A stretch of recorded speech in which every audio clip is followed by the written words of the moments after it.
I hope you guys like that last story out there. It is nothing compared to what we're going to be talking about today. It is absolutely nothing compared to what we're going to be talking about. Oof. I will say, once this guy was arrested and what came out was unreal. This book, it was intense to read. It was very entertaining. It started out pretty slow because I didn't know who he was. I didn't know his crimes. And it started off like I was born here, yada, yada, yada. But then it started really picking up. And it's really good also if you're like a criminal profiler and you're trying to understand why someone like Jeffrey Dahmer did what he did. And this guy has the same mindset as a lot of these serial killers. I'm just kind of disappointed that they didn't let the authorities kind of take a look at Jeffrey Dahmer's brain. What do you mean? To see if there were any differences in it. Nico, he wasn't born in a bad family. It was upper middle class, pretty decent family. Nothing special, but nothing worth noting. There was no brain injuries. So within this book, he tries to understand how he became so obsessed with death. This one's for Taylor. Oh, good Lord. Oh, God. What the fudge is this? Oh, it looks like whiskey. I'm okay with that. No, this does not smell right. It doesn't smell how it looks. Is this for Taylor? God. Taylor, yes.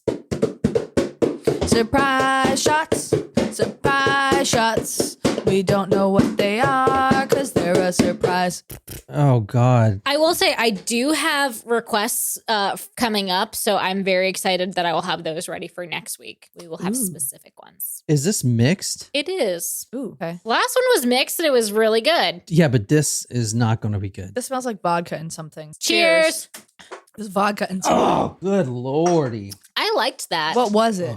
That was raspberry vodka and orange liqueur. What did I Don't have? be a pea, John. I'm not a pea. I get pea. No, I'm just kidding. Little pea. Well, This story has fucked me up inside. you need to. I will tell you. I want to. This is why Johnny Llama is a good thing, so that you don't. Well, I mean, you are doing a lot of satanic panic stuff this week, you said. Let me preface this episode right off the bat. The murder that happened that we just talked about was in 1994. 3 years earlier, 1991, Bill was getting it under the desk. Bill Clinton. 1991, Nico Claux had an impulse. Now, this is a very impulsive person, but his impulse... Did he have ADHD? His impulse this one day became so obsessive, and that impulse was the following, quote, I had to mutilate a corpse before nightfall, end quote. So that's where we're starting, just to kind of break the bread. That's where. God. You ruined things for me. Wait. That's where we're beginning. That's where he started. Was just like, I need to do this now, or was this built up over a course of time? We're gonna go back to we're gonna go back to when he was, a kid. But 1991, I wanted to start with that. His obsessive thought that he has to mutilate a corpse before nightfall. So doing that, he would have to go to a cemetery. I'm trying to think of how to respond to that. I guess I don't have to respond to everything. Well, you could respond by helping Nicole read some of the quotes. Okay. Oh. Y'all heard it. Y'all heard it. Don't subject yourself to that, Jen. I looked at the page and there was a word that just jumped out at me and I was like, that's what he wants Jen to read. It's fine. I don't mind reading them because I can do the French accent and it's fine. And I just kind of disassociate now when it comes to reading things. So it just doesn't really matter. Like if you compare now to episode 4 with Dennis. We've come so far. Whatever his last name was, I can't think of at the moment. Milton. Dennis Milton. No, Dennis Nilsson. Like there's just, honestly, totally different person. That was 5 years ago. I think I'm a worse person than I was. I didn't say better or worse. I just said different. Let's be fair. All right. So he wanted to behead a corpse and place it in front of the Joan of Arc statue at Notre Dame Cathedral. So he had this obsessive thought, which a lot of his life is obsessive, impulsive. I've got to mutilate a corpse before nightfall. I'm going to take the head. I'm going to put it in my knapsack, in my backpack. I'm going to go to the Joan of Arc statue at Notre Dame Cathedral, and I'm going to place this severed corpse head on top of Joan of Arc's head at the cathedral, which would be fucking epic.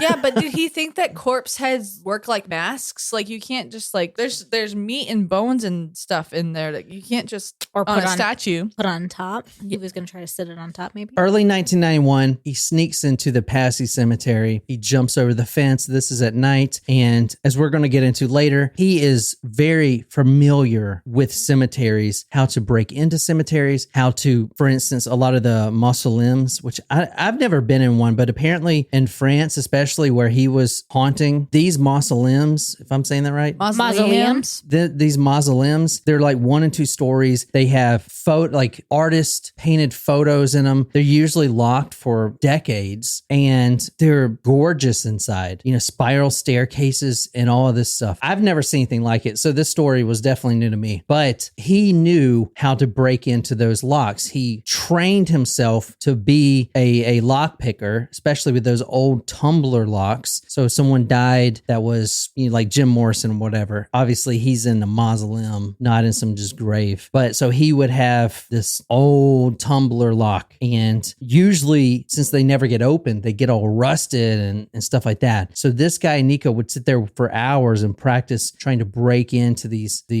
mausoleums. Sorry if I'm saying it wrong. I don't know. I think you were close that time. Close, yeah. So at this time, he broke into the Passy Cemetery. Now, this is just one event, a 1991 event that I'm starting with, completely random. But he wanted to behead a corpse, place it on the Joan of Arc statue in Notre Dame, and he gets in this mausoleum. He breaks in, and everything's going as planned. No one's around. These cemeteries do have a night watchman. They have their own little tower, but as you just saw in the Google Earth, these things are huge, and no one's going to be there at night. They close at 9 at night. So I doubt they even do checks. I mean, if you were a security guard at a grave at a cemetery, would you like walk around at night and check the fucking I mean, like not that hard. I would probably just walk around. Yeah, but you're walking around. If there's something to see, there's something to see. A bunch of dead people. Like a lot of people would be they're like in the ground though, so their bodies are in the ground, but their spirits walk the earth. Do we have to go over the ghosts again? He breaks into this random, we don't know the victim's name, just one of many that he's going to interact with. He breaks into this crypt, and it's this woman of unknown origin, French woman who died whenever ago, he doesn't even know. And he goes to behead this corpse. So he pulls back, as he was talking in his book, they have almost like a shroud over them, like a veil or something. He pulls that back, and I'm doing the accelerated version. In the book, he talks about it takes hours. You have to use a crowbar to break open the big stone slab. You got to move that heavy ass thing by yourself. Try not to make a noise by just dropping it. Then you get into the casket, and usually you have a screwdriver because a lot of the caskets there were screwed in like all around the casket, which takes about an hour to screw all these things in. Yeah. The casket lid. Yep. And then you got to break open that lid, and then there's like some stuff on top of the body or whatever. This is a process. It is a process, is what I'm trying to say. Somebody's got to be really damn determined. That's what I'm trying to get at. Yeah. That's what I'm trying to get out. I mean, he spent hours doing this, and he finally gets to the woman who has been deceased for a year, let's say. Her body is almost shriveled away. She's still got the skin just kind of melted to her. And he looks in his backpack. He opens his backpack and he goes and grabs the saw. However, on this particular night, on this one event that I started with, he has forgotten to pack his saw with him. And he's sitting there. It's dark, and he's got a little flashlight, but he's just so mad at himself. He just spent 6 hours getting into this place, opening up the crypt, getting the lid off, the big slab, and unscrewing the lid. Finally looks in his bag, doesn't even have a saw, which reminds me a lot of Ed Gein, because Ed Gein never took a saw. You remember what he did? He just kind of wiggled it back and forth until it snapped off. Oh, Eddie. Anyway, he is so upset this one night, so upset at himself leaving this saw behind, that he takes the screwdriver that he has just used to open this random cadaver's crypt and her coffin, and he starts stabbing this woman's head. Now, obviously, this is a corpse, so he's just stabbing the head because he's mad at himself, just piercing the head, whatever remains. Obviously, this was just to get out his anger, his rage at himself. Okay. Because he knows that his mission this night will not be accomplished. So he just ravages this woman's face, this corpse's face with a screwdriver. Oh, fuck! He shuts the door after he packs all his stuff up and he jumps back over the fence and he's just fucking mad. Fuck! Because now he knows he's got to wait till another time, usually when it's raining, because he knows the crypt keeper isn't going to come out looking if it's raining. Mm-hmm. He's got to wait. It would be 3 months. 3 months later. This is still in 1991. 3 months later. 3 years before he murdered the guy on the first episode. 3 months later, he goes back, jumps over again. Obviously, he left everything kind of no one's going to look at the grave. No one's been in there for forever, right? I mean, there's no family looking. I mean, you know what I'm saying? Anyway, he goes back in there. Everything's like he left it. And it was 3 months later, so 90 days. Again, Nicole is reading from the book. The book is an autobiography called The Gospel of Blood. It is by Nico Claux, The Crimes and Trial of the Vampire of Paris in his own words. What awaited me was not that romantic. The body was still covered with the shroud that I had pierced with dozens of screwdriver blows, but it was now withering with a myriad of black dots that crawled and buzzed in all directions. In the early spring, flies had laid eggs that had proliferated in the crypt. I felt sick and vomited the leftovers of my breakfast at the side of the coffin. He pulls back the shroud after he's 3 months ago pierced all these holes in the face. He pulls it back and these little black holes were moving like little electrons just moving quickly. And then he understands what he's looking at is it's flies and bug larvae that have nested in these screwdriver wounds. And now they're buzzing because, it's the bugs in there. You guys do not seem fucking grossed out. No, I'm trying. I'm still reeling from the baguette and blood thing. So yeah, I mean, like I said, this is not a Dennis Nielsen type reaction. I'm sorry. It's it is what it is at this point. Let me go over this guy's background. What I'm going to tell you tonight and what Jen's going to read specifically will make you cringe and be like, who the fuck would write that? This is the most blunt writer ever. If you were to write something, your deepest, darkest secrets, not even in a journal, just no one would ever fucking know or see what you're writing. Just the grossest shit you could think of that you do. It's just he doesn't care. I'm going to go through his background, childhood. We're going to see how he became such fascinated with death and death itself and the decaying process and the blood drinkage. Anyway, his father, Michael, was a chemical engineer. Quote, he had a black beard and a sunken face. The yellowed photos show him emaciated, his body bruised with dysentery. However, the father was really smart. He became a banker and a traveler, but he was sent all over the world. Now, this is very important. You don't know this guy yet, but you're going to really question why this guy is so effed in the head. This guy is probably just as bad as Dahmer in his mindset. But the fact that the father went all over the world and, to places like in Sudan and South America, these little tribes, and picked up just the weirdest things. He had a fascination with the occult and weird rituals. He brought back all these statues and all these books, and his son, Nico, at a young age, I'm talking about 4 or 5 years old, would sit there and he would just be enthralled at all these weird practices, like the South Sea cannibalism cases and stuff like that. He was just enthralled at a very young age. It took him completely. His mother was a secretary, Claudine. Quote, she had short hair, a beautiful face. She was also a chronic depressive. Now, Nico, as we're going to talk about, is a sociopath, 100% a sociopath, and saying which he doesn't give a shit about his parents whatsoever. He's watching his parents waste away, doesn't give a shit. He's a sociopath. I rejected all of the humanity he tried to instill in me. As for her, she never tried to teach me anything, nothing at all. When he was 6 years old, his father talked to him about a very important subject, not the birds and the bees, but about cannibalism. He was interested in cannibalism. At 6 years old, Nico saw photos of his father who took a tourist trip when he was out of the country, entitled Thailand. And this place is still there. It's called the Thailand Hell Horror Park. It is in Wat Sing Suk. It is a park with statues that show mutilations, that show rituals. This is one of those travel websites here. And I'll put this on talkmurder.com. So is it like a theme park where you have rides and stuff? Or is it? It's not rides. It's just like statues. You see him, this guy's beheaded. You know, there's his head right there. You see his head. Now, this is a real park. And he was so interested in this. And he would see all these photos. And his father, like this one right here, the mother is on the ground and a baby just came out of her. And now the baby is crawling up the mother, right? And just weird stuff, right? Where is this? This is in Thailand. Here's one right here of people being boiled alive. If you're ever in Thailand, be sure to check it out. So at 6 years old, he's looking through all this stuff, you know? Could you imagine being the artist for these statues? Yeah, that's a good question. You gotta be fucked up in the head. Like, but do you though? Because it's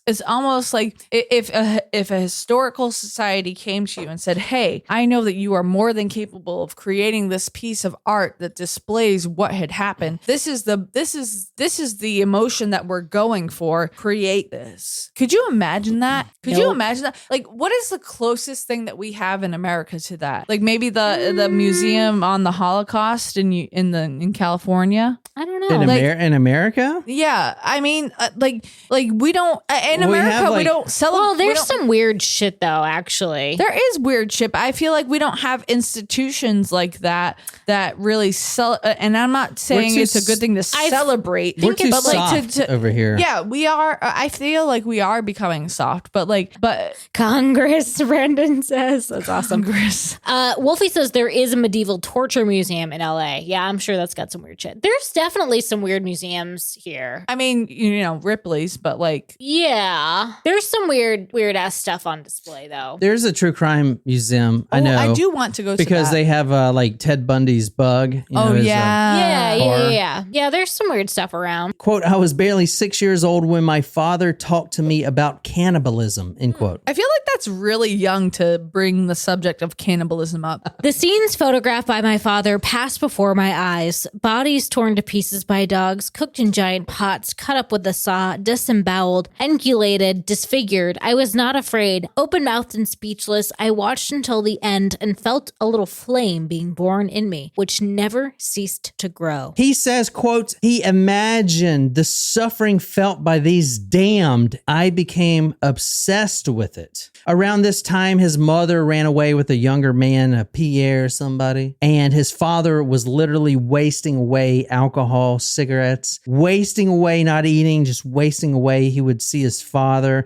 who was an executive for the bank. His high school year, he was a loner. Now, he's not a bad-looking dude. You saw him. He's a good-looking dude. Yeah, I thought he might be a model in the grunge era. Yeah, well, I mean, he had the whole black wearing and the whole pouty face kind of thing. But I mean, he was a good dude, but he was a loner. I don't know about that. Yeah, I would have to argue with that. But I mean, growing up, you might not know. Did I say good dude? I didn't. Yeah. I meant good looking dude. That was a very important word. Yeah, those are two different things. But during his first years, he started developing these obsessive thoughts and he would say this, and I believe he has borderline personality disorder because I also kind of have thoughts, but not of this nature. They're called intrusive thoughts that they're always there. So when I go out, I always play these scenarios about, getting shot and stuff like that, war stuff. But anyway, intrusive thoughts don't necessarily have to be about that. They're just ones that are that keep bothering you. Yeah. He had these intrusive thoughts at 12 years old. He's in grade school having intrusive fantasies about murdering his classmates. He became obsessed with it. He started looking it up in libraries. He found true crime. And he said, quote, "I didn't want to understand the motives of the killers. I wanted to learn their techniques." I imagined myself hiding a long knife in my satchel, then following the few kids I hated the most to the toilet toilet to bleed them over the toilet. Yeah, that's different. Yikes. Yeah, it's pretty fucked up. It gets more fucked up. So Undoubtedly. I'm not gonna lie, like sometimes hearing these quotes makes me feel like a little bit better about myself. I knew you were gonna say that. That's fucked up. It is fucked up. I'm sorry, but it's true. During high school, he started developing fantasies about murdering classmates. He was 12 years old at this time. The book is good because you can kind of see what people like Dylan, what's his name, Piebald, was going through the Columbine shooter. Oh, I didn't know his name. In fact, doing a direct link to this story, Nico was tasked and did help develop the Columbine report for the U.S. government. So that's after it happened. Yeah, after it happened. Yeah. So after it happened, they interviewed him to try to see why the fuck this would happen. Interesting. Because they are a lot alike. Girls would talk to him in high school. They thought he was cute. Yeah, he wasn't a bad looking guy. Like I said, I thought he was a model. When he got some age on him, he started hitting the gym and he was very athletic. The girls, the emo girls especially, Emo girl. Emo wasn't quite a thing in the 90s, but go ahead. The girls would talk to him, try to start a conversation. They would be awkward, but they would try because they wanted, even though he was such a kind of a loner and weird, they were really attracted to him. But he would always steer the conversations to what he likes. And at this time, it was, quote, self-injury, funerary art, or fetus collections of the Masons Effort Veterinary School Museum, end quote. Obviously, that kind of turned the girls off a little bit. Yeah, I would say. But he does very good in the department of having sex with females. A lot of girls, teenage years, he's not, he goes through a lot of them, but like a lot of people like him, he can't stay erect if he's not, choking someone to death or something. If missionary doesn't work for this guy, I'm just going to say, we are not on the same level. No. Yeah. So now, has anybody out there seen American Psycho or read the book by Brent Ellis? We have seen the movie. I have not. With Christian Bale. Mm-hmm. The premise, very in simplistic terms, this Wall Street broker, Christian Bale, he is a he is in New York, Manhattan, I believe, and he is a psychopath. And this was really when the term psychopath was really taking root. Yeah, in the 90s, I feel like psychopath was like a vocab word. So American Psycho, the book was written, it was like the first book written based on this term psychopathy, which was, I think that term was like invented in the 60s, right? Mm-hmm. So this guy, like a lot of horror writers, they take what's in popular culture and they kind of make a novel about it. Mm-hmm. So this guy, Patrick Bateman, who was Christian Bale, is a successful stockbroker, Wall Street broker, whatever, and he is a complete psychopath. Mm-hmm. So he talks about this one thing that's very important with psychopaths. If you're a psychopath, you know what this is. It is called a mask of sanity. That is what Brent Ellis talks about. That is what Nico Claux had to learn when he was very young as a psychopath, sociopath. The mask of sanity is the mask that you put on when you're in public. Let's say you're at a funeral and I would say that applies more to sociopaths than psychopaths. Let's say you're at a funeral and your mom dies or your dad dies or somebody very close to you. Right. You look left, right, your cousins, your aunt and uncle, they're bawling. Oh God, no. But you're a psychopath, sociopath. You don't feel that empathy. You don't give a fuck that they're dead right there. You look at their body all day. You don't care. But you have to put on this mask of sanity. You have to pretend to go along with the crowd. That you feel emotion. You have to pretend you feel emotion. That's what the mask of sanity is. You have to fake it. And psychopaths have to fake it all the time. And they learn that at a very young age. And being a psychopath, that's not a bad thing. It's something maybe you're born with, I guess. I guess you're born with it. You can't help it. And in fact, a lot of times it's better because those are the successful bankers or whatever. But you have to learn that you have to care and show empathy when other people do, or they'll look at you like, what the fuck's wrong with you? Why are you not crying? Why don't you care? What are you, some kind of fucking psychopath? Well, yes, Did I go way too far in that? No. I'm a little drunk. No, I'm sorry. Keep going. No, you're good. He was a loner that wore all black, like I said. One of the things, Johnny Cash. One of the things that got him into the serial killer culture, which he knows a lot about. He knows a lot of the cases that we've covered, which is great that we're doing this now, because reading this book, if we first started, we wouldn't know who he's talking about, but he talks about a lot of these guys. A magazine he found in his bathroom trash can when his uncle was staying at the house was this magazine right here. This is the exact magazine. It took me a while to find the exact one, but this one is from when he was 12 years old. The magazine's called Photo. It is not true crime, but it's kind of like a gossip column. It's a French kind of playboy that also does like National Enquiry type of shit. You know what I'm saying? But anyway, this magazine, this specific one right here, and I know you can't read it down there, it's all in French, but it says there's an important interview, an exclusive interview. And in fact, when this magazine came out, this specific one, it was banned. So this one that he found in his trash can was bought by his uncle, who probably paid a pretty hefty price for it. But anyway, this magazine featured this guy. If you want to try to remember who this guy is in the magazine, Isaiah Sagawa. He is the celebrity Japanese cannibal. He was a cannibal. I mean, we covered that story. I can't remember what episode, but it was gruesome. Yeah. It was terrible. And not only that, but he got out of prison and he made a bunch of money. Yeah. He became a celebrity. And this is him sitting here with his balls tucked behind his butthole, with a fork and knife in his hand. Little odd. Yep. I mean, I was wondering if that's what I was seeing. Thanks for confirming. Yeah, no, I thought that photo sold for how much? I'm sure it sold for a lot. But well, the magazine got pulled off the shelf as soon as it was released. This was the December 1985 magazine. It talked about a, quote, crazy love. I spent a good half an hour looking at these granular pictures to the point where my uncle ended up knocking on the toilet door to ask me if I was okay. My excitement was dizzying. The student's remains were shown from every angle. She was cut at random as if a sadistic sculptor had beaten her with a chisel. Her head was separated from the trunk. Oh. I got a hard on. Oh, no. That right there is what I wanted to bridge this story with. Can you read that just last line again? I got a hard on. Thanks, John. Appreciate it. Did you say hot on? Hard on. Hard. That's the Boston accent. Sorry. You can take the girl out of Boston, but you can't take the Boston out of the girl. You got a hot on. Yeah, but you can put some Southern in her. Okay. Hold on. Southern. I got a hard on. There you go. Girl, you're making me get a hard on. Me? I hope. Oh my God. Keep going. You got a pretty mouth. Just don't tell grandma we're doing this.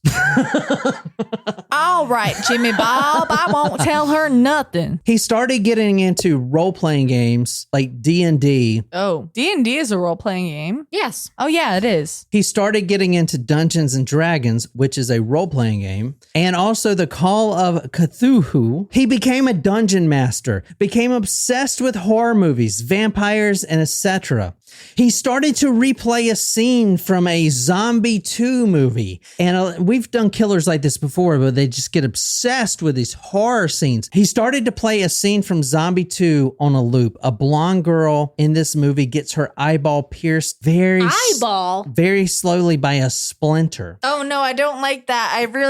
It's not real life, Jen. I don't care, like the things like that just really listen, creep me just out, listen. or eyeballs. This is his personality. This is his personality explained. This movie. The splinter would go into the eyeball. He started to imagine his favorite porn actress, a Marilyn Jess, as the girl in the scene. My erections became stronger still. I ejaculated as the aqueous humor escaped her punctured eye. So he started ejaculating. So when you're a man or a woman, you start masturbating the first time, you're like, oh, she got a nice tushy, nice boobies. Ooh, I wonder what her vagina looks like. This guy is thinking about and watching horror movies like Hellraiser and Zombie 2, where they're sticking this needle through someone's eye and he's just, oh God, fuck, just getting off.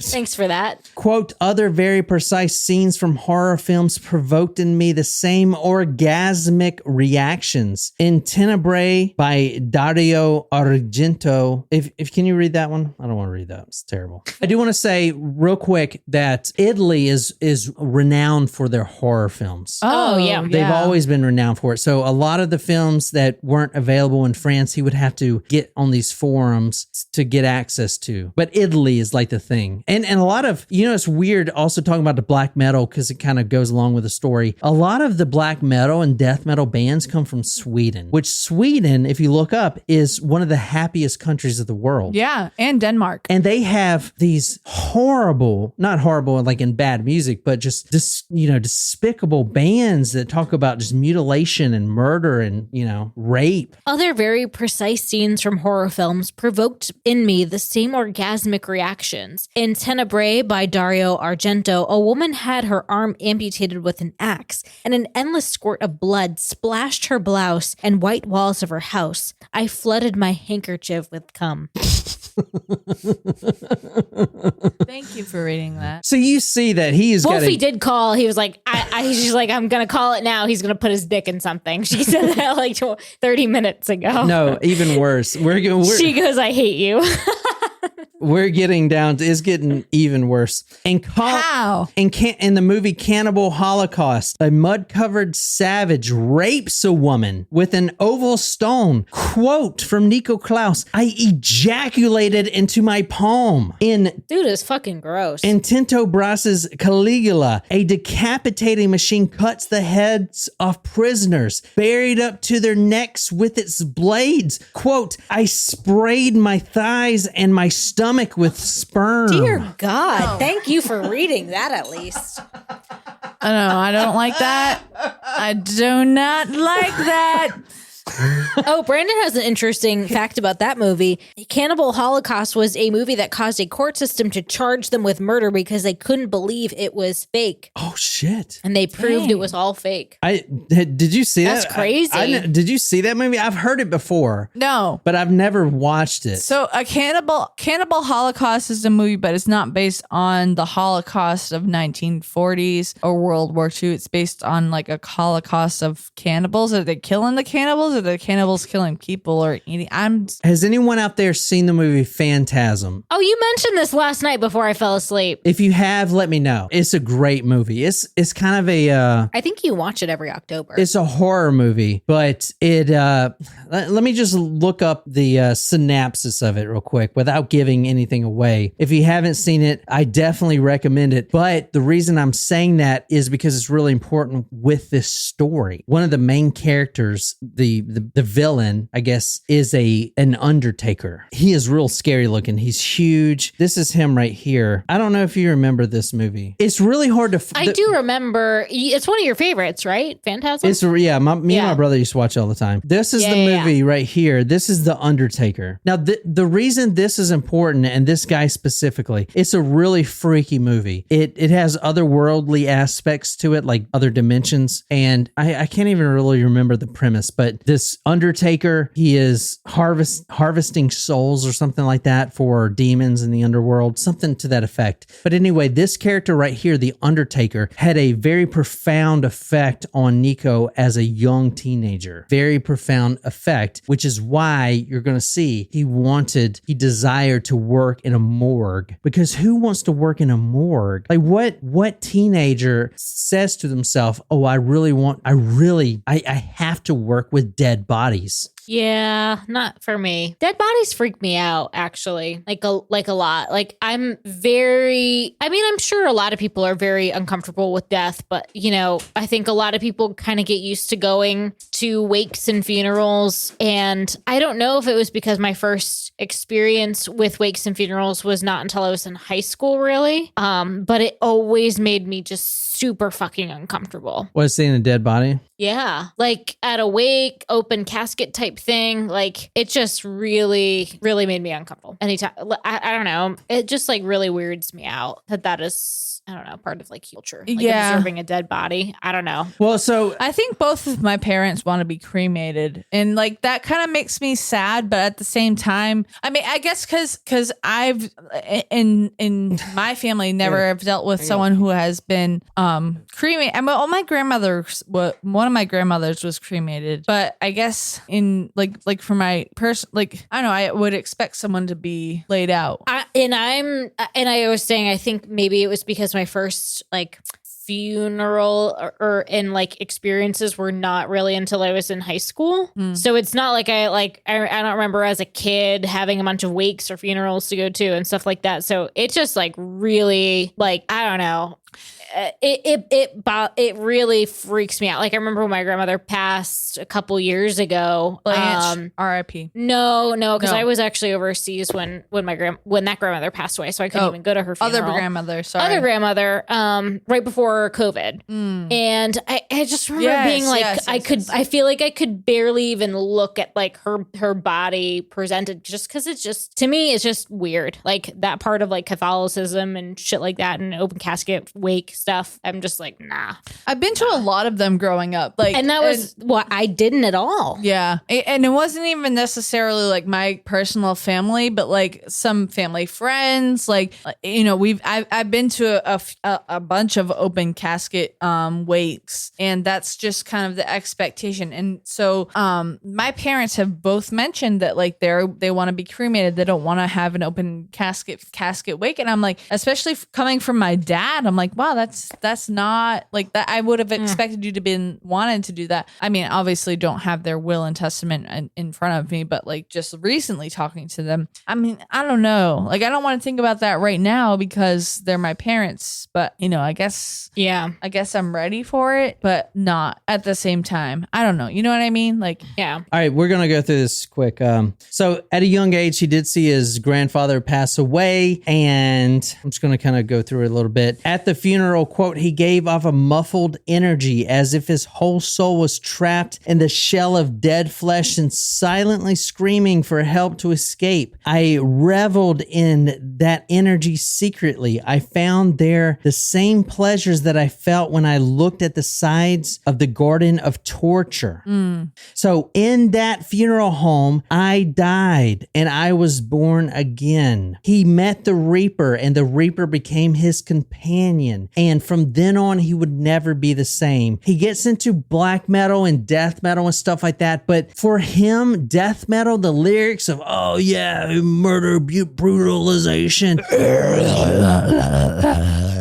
That's death metal, right? To him, it was just a bunch of normal people trying to let others know that they're outcast. For him specifically, he is obsessed with death, and he is the real deal. He would find himself in cemeteries at a young age. He spent most of his teenage years inside cemeteries. The Père Lachaise cemetery, where Jim Morrison is buried. He would go into their crematoriums of all these cemeteries at night. He would spend hours there. He would meditate. He would meditate in these crematoriums by the dead bodies. He just felt comfortable there. Quote, I felt their invisible presence, a muffled vibration of cries of suffering. It teleported him back to his phantasm days where he was the Undertaker. That Undertaker, unlike most of kids in America, that the Undertaker scared and gave him nightmares, that Undertaker became his confidant. He started reading these horror fanzines and these death metal fanzines and stuff like that. He started spending time in cemeteries.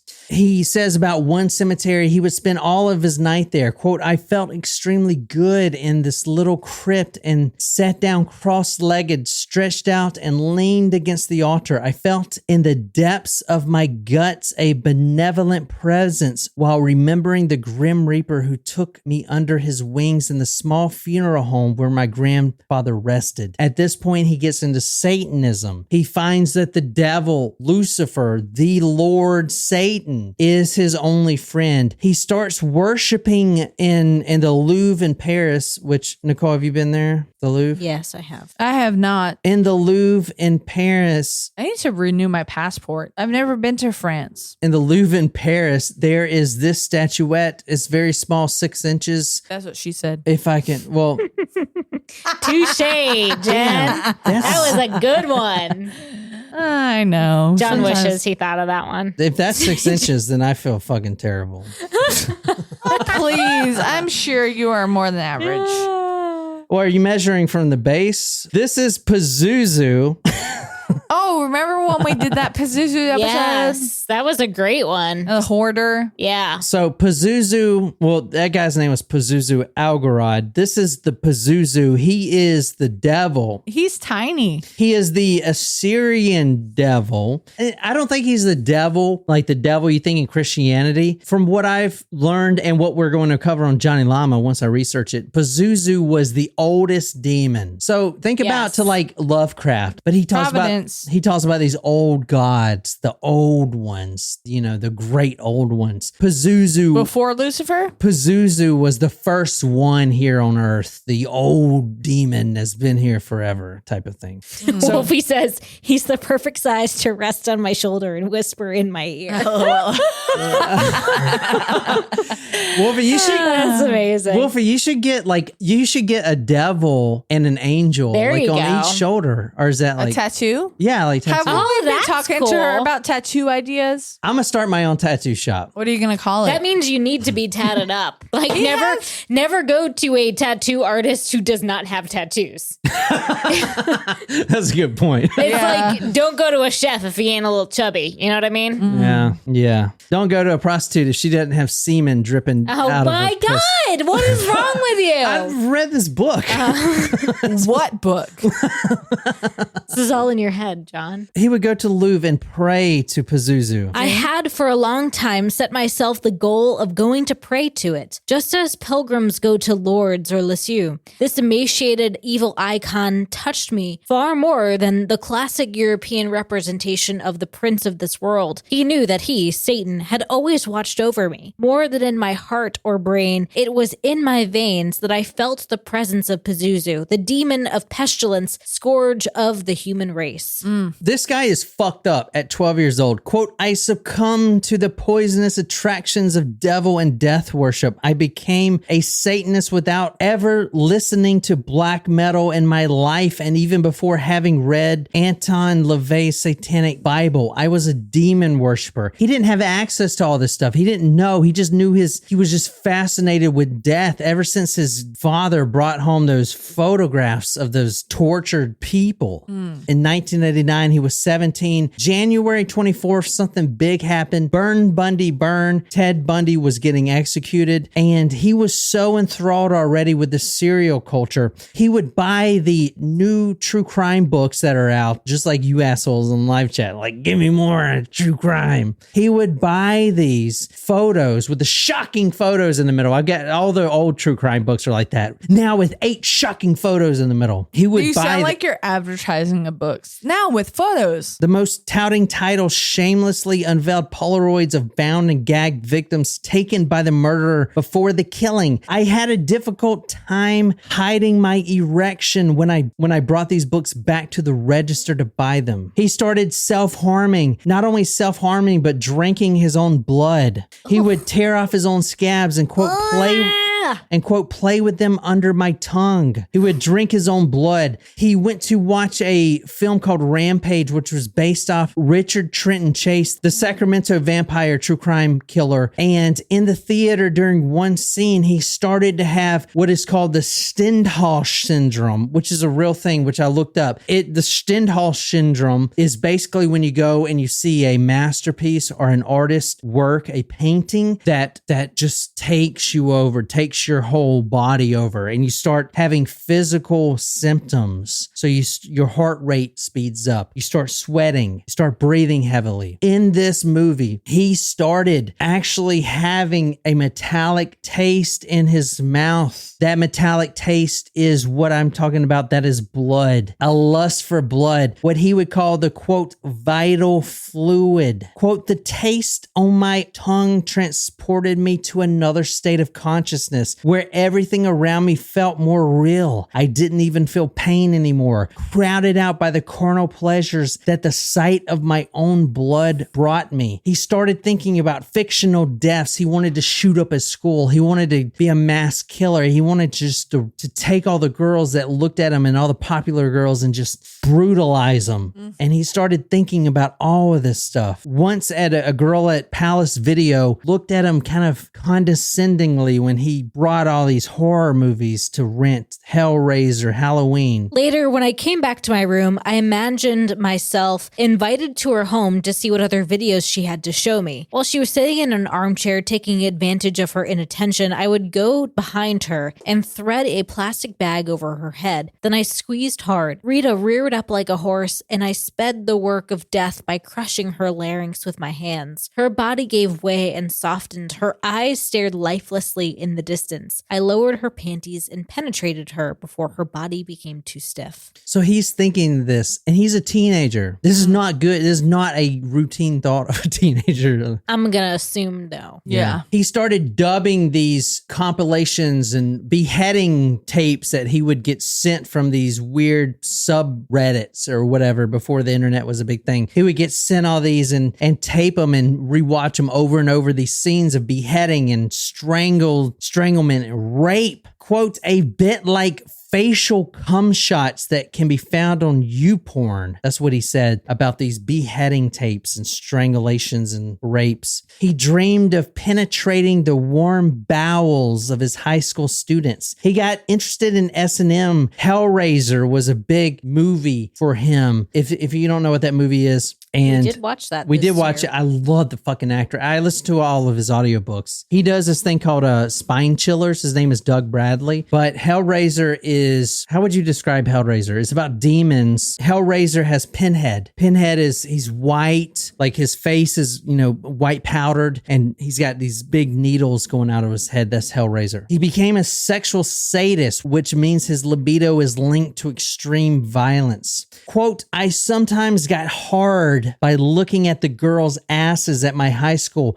or by smelling their perfume, but it was when I imagined myself pushing the tip of my knife into the hollow of the kidneys that I felt pre-seminal fluid oozing from my glands. Gross. I mean, this is what it is. I know. I'm just. You want me to skip forward? No, I mean, I'm just like reacting with my face, so I don't have to say anything. One summer, he goes and visits his uncle, and that's where he starts first having sex with the neighbors. But he notices that he can't even stay hard inside a woman unless he's violent with her and pushing her to death. To death? So he's got a problem. The first time he loses his virginity, he can't even maintain an erection because he just wants to choke her and kill her. Damn. Quote, in the evening, I went to bed and jerked off for an hour thinking about how I could fuck all of their holes by rearranging their limbs from trunk to trunk. Holy shit, this is terrible. Okay. Wow. Holy fuck. That's fucking awful. Holy shit. Like, I don't even know what to say. Like, that's just fucking awful. Damn. This guy's still in prison, though. Good. Is he? He needs to die in prison. There's no way he only got 6 years. What? What? I mean, he did say earlier that he wanted to interview him, so I was curious how that was going to happen. I mean, you can call into a prison. Beep, boop, boop, boop, boop. Hello. This is the press speaking. The press. Let me tell you about this guy. He is now an author, a painter, true crime writer, under a different name, of course. He even launched the signature Bundildo, a sex toy for Ted Bundy fans. He also stole several This guy's probably rich as fuck now. Oh, yeah, he's rich. He's got a lot of true crime books. What is his pen name? Probably Ryan Green. I was going to say that, literally. I was going to say that. I was going to say Ryan Green. I swear to God. I mean, he did cover the Marcio Petio case. Yeah. Oh my God. I fucking Ryan can't. Green. James Patterson, Brandon says. No, I swear, dude, Brandon, check this out. I reached out to Jack Rosewood, which if you're into true crime reading, you know who that is. Is a pseudonym, obviously. Yes. He wrote me back and he was really nice, very nice guy. But he said, I can't do an interview with you because, this isn't my real name. And I've never done an interview. So it could have been him. Who fucking knows? Anyway. Damn. All right. 6 years? I'm going to kind of move on a little bit because there's a lot of ejaculation here. Let's just skip forward with all the semen scenes. Yeah, I mean, like, semen isn't my favorite thing. All right, let's talk about his employment. He was in the army for a very short time, which got him interested in guns. He was drafted into the army. In France. In France. He didn't mind because, you know, he got to work around guns and he loved that. When he got out. Do men love guns because of like the cocking motion? And why do they call it cocking? Is it because it's like a masculine thing? Like, honest to God, like men are so obsessed with themselves and their penises.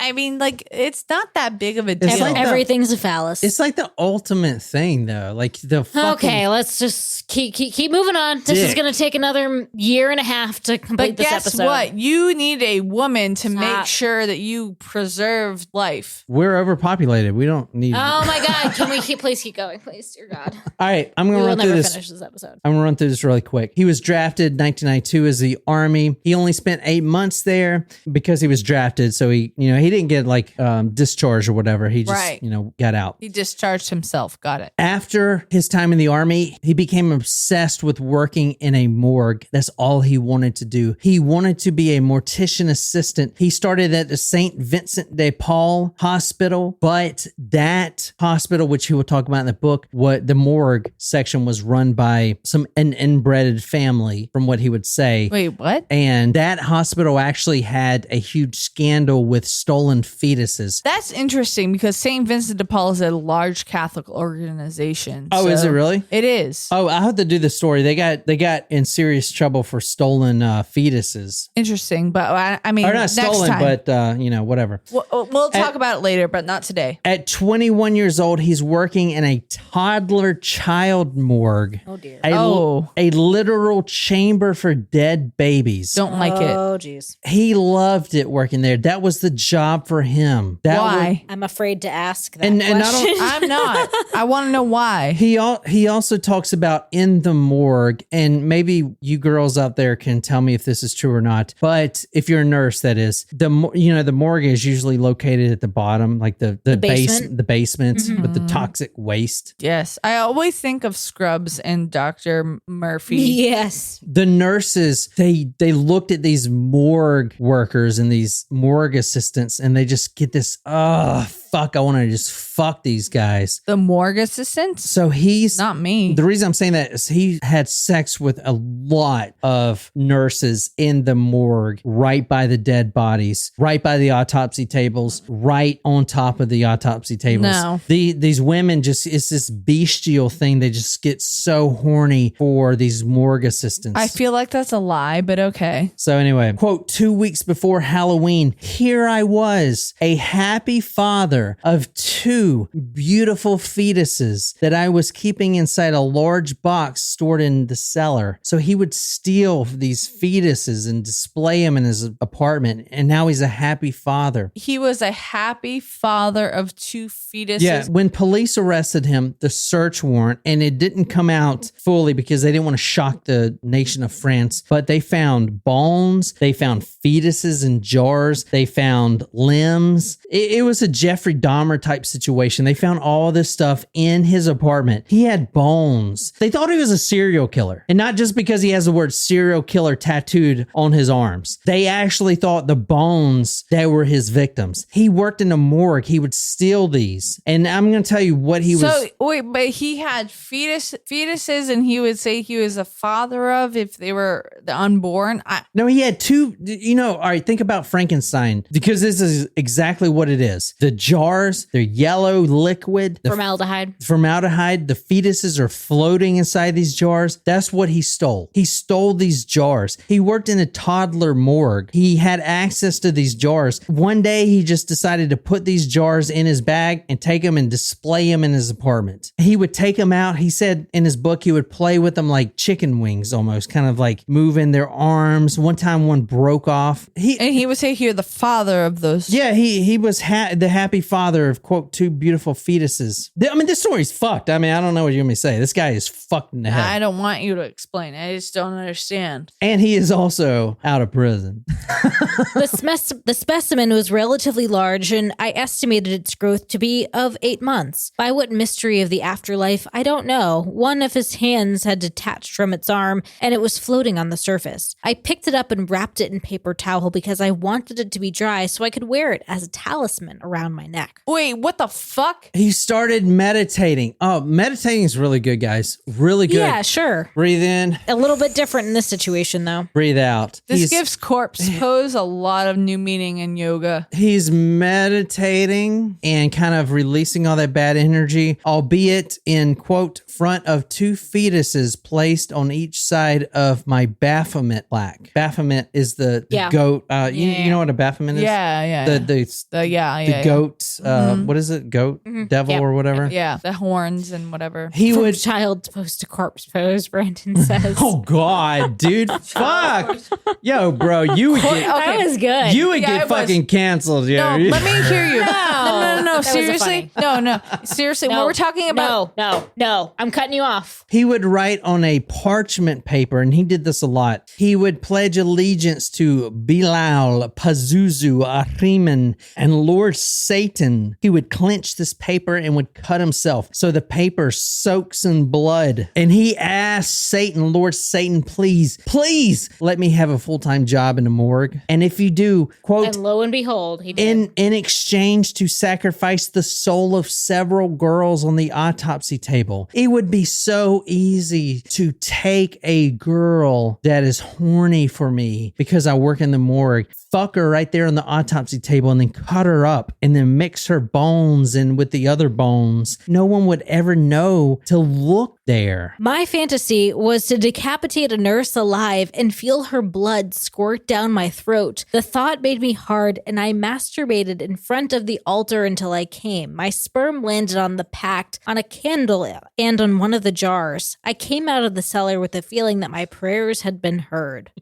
So as a morgue assistant, he would have to help autopsy with the doctors, post-mortem, how did they die, yada, yada. In France at the time, it was required. And pretending a need to throw up my breakfast, I rushed into the restroom to relieve myself quickly, smiling upon the fact that I was doing the most beautiful job in the world. When I got out, I came across the coroner wringing his socks over the sink to extract brain juice. Without a word, he then placed them over a radiator to dry them and put them back later. Who was I to judge him? After all, I had just jerked off in the toilet after an autopsy. Fucking nuts. Holy shit. All right, let's talk about drinking blood. Working in the morgue, he had access to blood. When they drained the blood of a cadaver, they put it into 3 different sections, different bags, if you will. There was a red blood cells only bag, there was a platelets bag, and a plasma bag. He would, on average, be stealing 2 to 3 bags a week of the red blood cell bags, and he would place them in his refrigerator. Quote, sometimes I would open one up and suck that cold blood straight from the bag while watching a horror movie on TV, like I was sipping a can of beer. I was so detached from reality that I did not even realize that this would probably freak out anyone who would witness it. Does this remind you a lot of Richard Trenton Chase? He started blending up rabbits. We remember penis straws, rabbit blood, whatever. He was detached. This guy, Nico, he put it as you will. Why is he out of prison? Because he obviously has a mental illness. He is so fucking detached from reality. He is opening but safe to walk around in society? He is opening up a bag of blood that he has stole from the morgue. And while watching TV, he's sipping it cold. It was stored in his refrigerator. He's just drinking it cold. He found that drinking it made him immensely powerful. He started working out and his his muscles just bulged. It got me thinking, God damn. Nope. I mean, Nope. fuck. Mm-mm. The autopsy room that he worked in was also a meat factory. Oh, no. I don't like that meat factory. Quote, pieces of meat are often found under the table and in the sink siphon. So he's already drinking the blood. And you got to remember, he's working in this morgue a lot of the times by himself. During the weekends, no one's around. These, quote, pieces of meat are found under the table and in the sink siphon. You know, the medical examiner comes in there and cuts them up, puts the big Y shape in their chest, takes out the organs, replaces it with newspaper type of shit. Mm-hmm. You know what I'm saying? Meat gets everywhere. Human meat. Gross. Quote, pieces of meat are often found under the table and in the sink siphon. So he started to eat it raw. He would cut slivers of it. He would tell psychiatrists that the corpses on the table started ordering him to consume their meat. This is fucked. Yeah, I would say Seriously. He likens this to Christ during communion. What does Christ do? He drinks blood and eats human flesh. What's so different from Actually guy? doing it? I cut thin and long slices from which I scratched the excess rind off. Sometimes the slices looked like juicy steaks, and I would bite into them without bothering to cook them beforehand in order to feel the consistency of the cold flesh between my teeth. I caressed the fibers with my tongue before slowly chewing this human meat. This systematically sparked a sexual desire that I could have relieved by masturbating over the open wound of the person that I was eating bits from. Jen, are you even listening to this? This is fucking terrible. I am. I think she's blacked out at this point. Christ is not the cannibal because he is not the cannibal. He would be eating himself. Correct. He is saying, this is my body, this is my blood. He is not saying that he is eating his own body and he is eating his own Just blood. everyone Kinda. else. His disciples are cannibals. Kinda.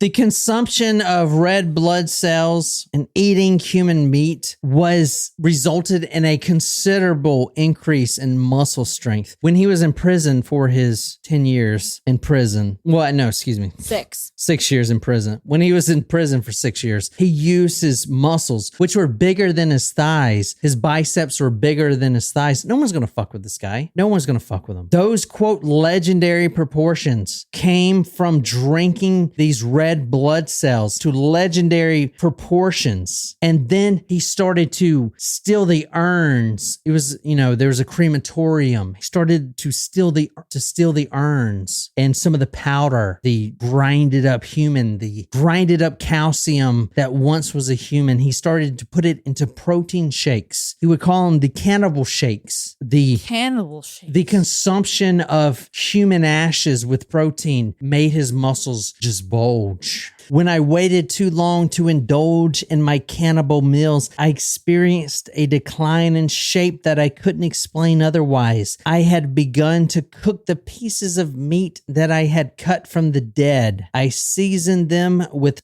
salt and pepper and accompanied them with brown potatoes and béarnaise sauce. If I had to compare the taste to that of another animal, I would choose horse meat, fibrous with a pinch of iron, hard to chew with a very pronounced sweet aroma. The chewing, and this is important. If you watch the movie Silence of the Lambs, most importantly the TV show Hannibal, because they really dive into this. When you see Anthony Hopkins or the guy that played Hannibal in the show, he doesn't rush his dinner. He doesn't just, I'm gobbling it down. He tastes the meat. It's succulent. It goes down his throat. As a cannibal, what I found out in this book, if you're eating the human meat, you want that feeling to last. It goes in between your teeth. The blood soaks in between your teeth and it gives you some sort of power. The chewing was the most important thing. It puts them in a trance-like state. Quote, by feeding on humans, I was leaving mankind for good and I was rising far above it, end quote. That is a badass quote. So that is pretty much the story, omitting a lot of things that would probably piss y'all off. I think we were pissed off enough this episode. Although. I would agree. But I will say, to end this up, Article 122-1, paragraph 2 of the French Penal Code says, quote, a person who has affected at the time of the facts by a mental or neuropsychic disorder having impaired his judgment or hindered the control of his acts remains punishable. But the court must take into account that mitigating circumstance when determining a sentence. So when you're approaching a jury, he got 12 years, but 2 years he already served after getting arrested. So 10 years max. But then 10 years was down to 6 years because of good behavior. So 6 years, 6 or 7, 8 years, whatever. Not the full thing, but he was out relatively quick for the murder. Right. But in his book, quote, when you are facing a murder trial, it's better to sound like a schizophrenic patient curable with chlorpromazine than to be viewed as the next Jack the Ripper. So he knows he gamed the system. He did game the system, and he's out. And he's proud of that. If your true crime podcast that you listen to more than us has not covered this story, then they fucking suck balls. This shit is crazy. Is it not? This guy is fucked. Yeah, he is. And I think he should still be in jail. Agreed. So. That's the penal system. It is the penal system. Holy shit. If you're still on here right now, thank you so much. Until next time, good night, you lovely, lovely people.